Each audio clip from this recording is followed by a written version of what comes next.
How to update firmware on 8BitDo Pro 3 controller. So what you're gonna do is to download Ultimate Software V2. So you're gonna have to go to your preferred browser, search for 8BitDo Ultimate Software download, something similar to this, as long as you can find this page.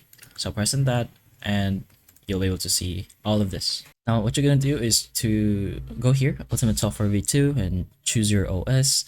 Let's say you are going for Windows, and then it will just lead you here. Now you're gonna have to find the Pro tree, which is supposedly just this thing over here. You're gonna go ahead and press on this one, and then it will just download the software automatically. Just go ahead and press on open file. Now while you're doing this, or before you open this up, you could just go ahead and connect your Pro tree controller. But once you've done that, you can just unzip this file first. Just go ahead and press on extract all. You can choose wherever you want it extracted, but just go ahead and extract the file, and then you'll have this.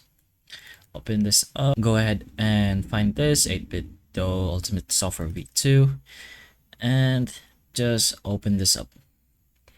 Now you can run the firmware update. You can check the firmware update option if you've already connected your 8BitDo device. That's pretty much it. You should be able to find your device over here, and then you can wait for the software to detect your 8BitDo Pro 3 Bluetooth gamepad, and then the Pro 3 is listed on the support page with firmware and update log support, but you can do it all here. You can then restart and test the controller, and after the update finishes, you can disconnect and reconnect the controller. So hopefully this video helps. If it can, please like and subscribe for more videos like this, and that's all.